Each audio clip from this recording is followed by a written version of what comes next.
As the Prime Minister Narendra Modi visited America, there was a message India sent on the military front.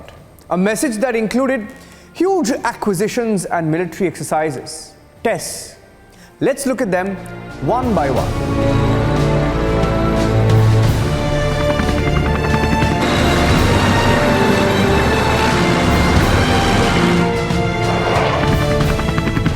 India has sealed a 21,000 crore rupee deal with Airbus Defence and Space to procure 56, I'll repeat that, 56 C-295 transport aircraft to replace the aging Avro 748 planes of the Indian Air Force under a project that entails manufacturing of military aircraft in India for the first time by a private company.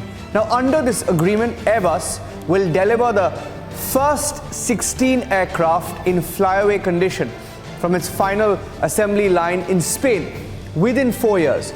The subsequent 40 aircraft will be manufactured and assembled by Tata Advanced Systems in India as part of a partnership between the two companies, and all the deliveries will be made by 2031.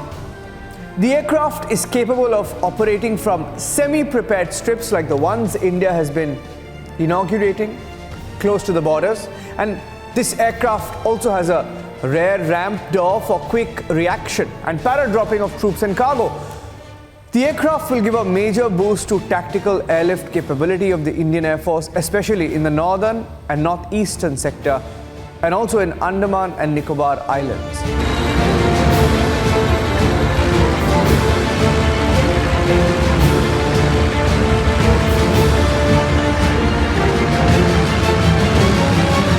Let's look at the next message. India has also sealed a contract to procure 118 main battle tanks, the Arjun, for the Indian Army at a cost of 7,523 crore in what comes as a major move to boost its combat capabilities.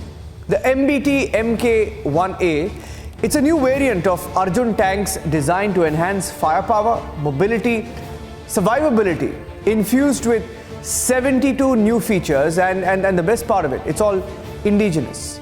There is indigenous content from the Mk1 variant. The order, worth 7,523 crore rupees, will provide further boost to the Make in India initiative in defense sector, and it's a big step towards achieving Atmanirbhar Bharat. The Prime Minister had handed over the MBT Arjun Mk1A to Chief of Army Staff General MM Naravane in February this year, and these tanks will ensure effortless mobility in all terrains, besides precise target engagement during day and even night.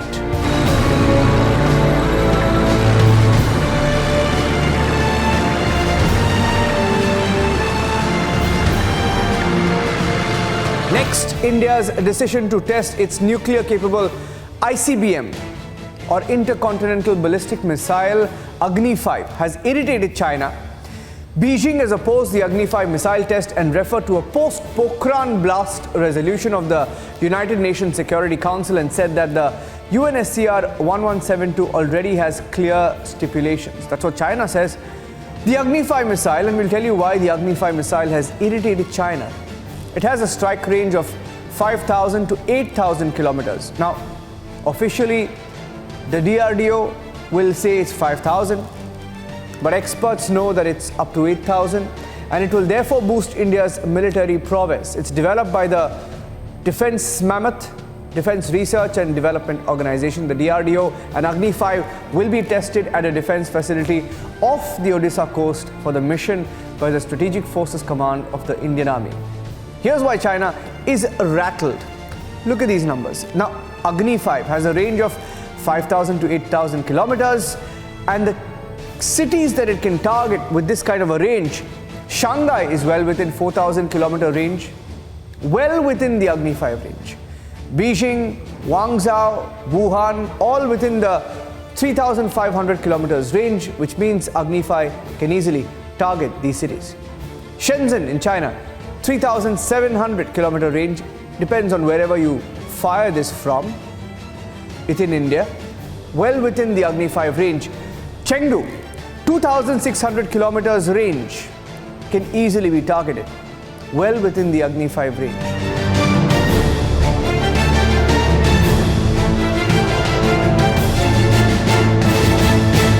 And finally, let's move on to drones. China won't be happy with this. Prime Minister Narendra Modi has met Indian-American Chief Executive of General Atomics, Vivek Lal. He held talks on strengthening India's defense technology sector, including strides in drone technology. Let's look at the Predator drone, one of the drones, one of the most lethal in the world. The Predator deal first took root in the Trump administration in 2017 when Narendra Modi had visited America. The two heads had discussed the deal after Indian Army had showed interest in purchasing General Atomic Avenger UAV. It's called the MQ-9 Reaper by the US Air Force and the Royal Air Force of Great Britain. The Predator B is a remotely piloted aircraft, and some of these drones possess the capabilities to be used for long endurance intelligence, surveillance, recon missions over a wide area. Easy to configure. These drones make it so easy to operate the aircraft even during missions, which means we may not need planes anymore to bomb targets if we want across the border. And then there is the Sky Guardian, Sea Guardian, the Reaper, the Avenger, some of the drones that India could get hold of if they make up their mind, which they seem to have when the Prime Minister met the General Atomic CEO in America. So overall, what does that mean for India? Drones, more tanks, over 100 tanks, planes, we're talking about military transport planes, we're talking about jets, we're getting more Rafales, and then we have more missiles, the Agni 5. We are a superpower, and that's why our enemies are very, very worried.